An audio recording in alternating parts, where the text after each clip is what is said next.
Hey, what's up everybody? This is Aaron Wigo, your friendly neighborhood real estate guy. I'm a realtor with Keller here in the North Valley, Los Angeles, and I'm here with my second video about building my additional dwelling unit in my backyard as a rental property. So, let's get started.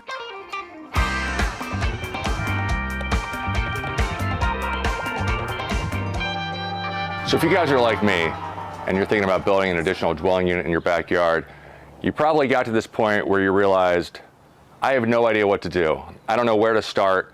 I don't have any idea how to get these numbers that mean anything.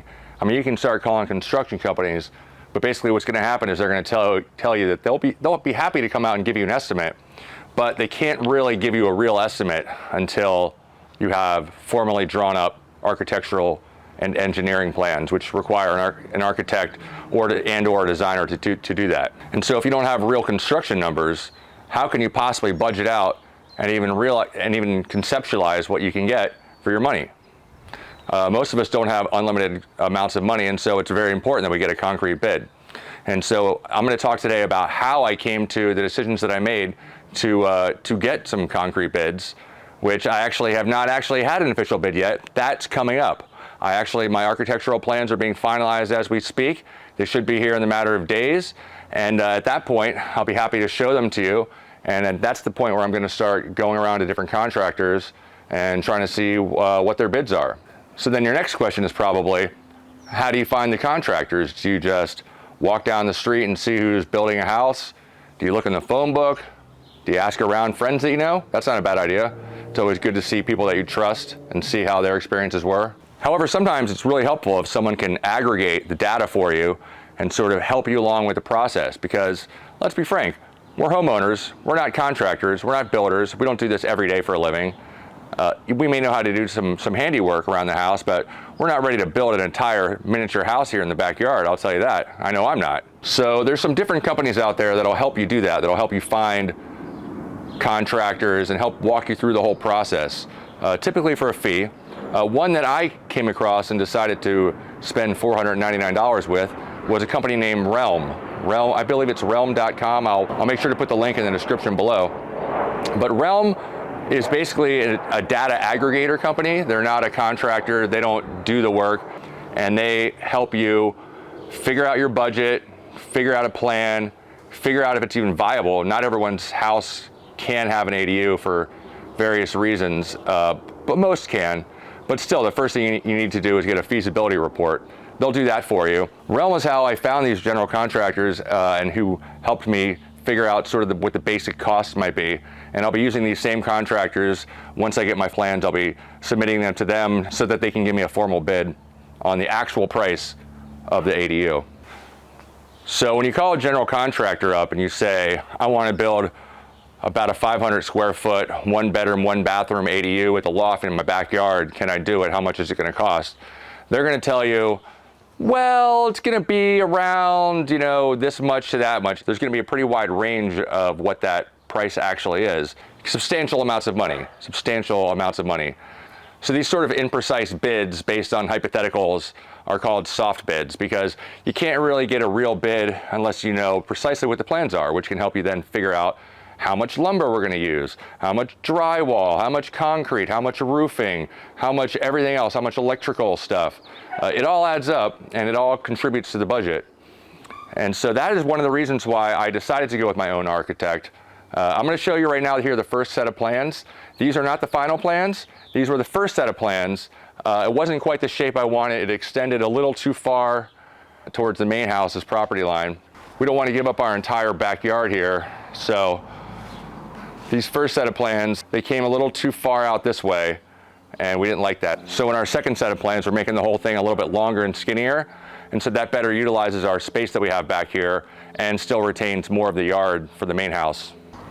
So for my experience doing this so far, calling about 5 or 6 different general contractors, GCs are going to want you to buy a package deal where you're hiring them to do the design and the whole thing. They're gonna walk you through the whole process.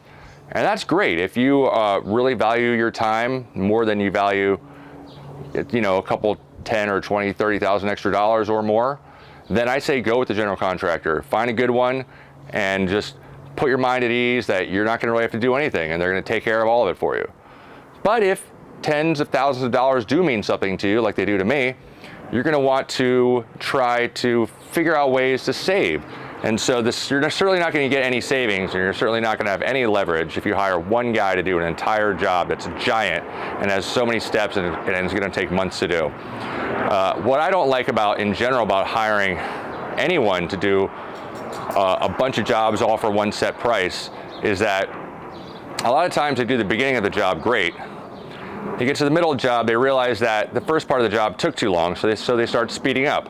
Then they get to the end of the job and they realize that they're really underestimated the time, and this is kind of costing them potential money, and so they start speeding up and doing just a total crap job at the end. And at that point, you've already signed a contract with these guys, and you've really no choice but to just go ahead and finish it with them. So there's two ways to take out your permits. You can either take them out as an owner builder, and so you, the owner of this house, are responsible ultimately for the construction, and you're taking out the permits in your own name. Or you can let a general contractor pull your permits, and their name will be on the permits, and they'll ultimately be the one responsible if anyone gets hurt or if there's any violations. That's one big reason why being an owner builder is a little scary, pulling the permits that way, as opposed to letting a general contractor be in charge and having his or her name on the permits, is that if someone falls off your roof while building it and breaks their neck, well, they're responsible, not you. And so that's why if you're going to be an owner builder to try to save some money, it's highly recommended that you get home builder insurance through your homeowner's insurance policy. Very important. I will be doing that soon. I will be looking into the proper policy for my personal situation once I finalize my plans. But yes, get that insurance policy just in case. So if I pull these permits as an owner builder instead of using a general contractor, which I'm leaning towards doing because I'm trying to save some money here, the plan is that I'm going to basically try to get separate bids for each individual aspect of the plan. For instance, the first part is site prep, all the digging, and then into the foundation, and then you get into the wood framing, and then you get to putting all the drywall on, the roofing, and yada yada, and then you get to the finishes at the very end. So my plan is, and this is hypothetical at this point, I'll let you guys know how it all shakes out, is that I kind of want to get just individual bids for just these first parts.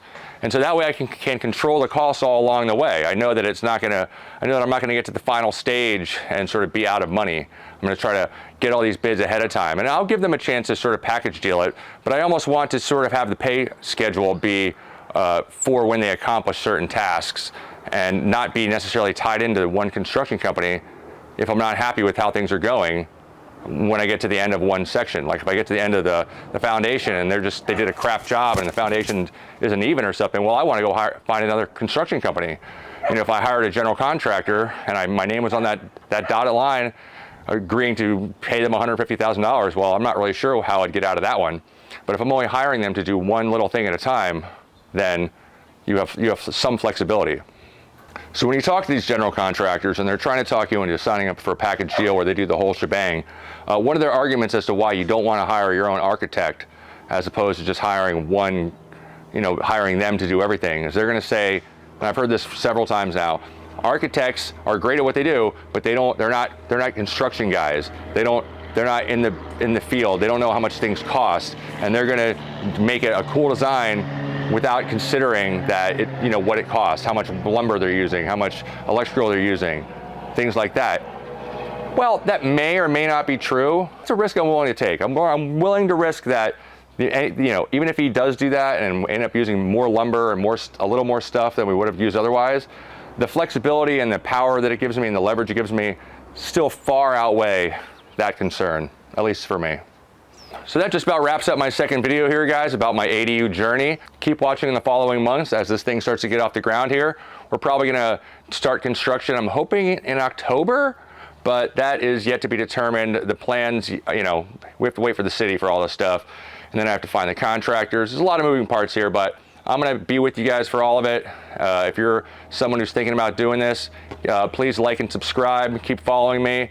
And if you need a real estate guy, I am your friendly neighborhood real estate guy here in the North Valley. So look me up and give me a call.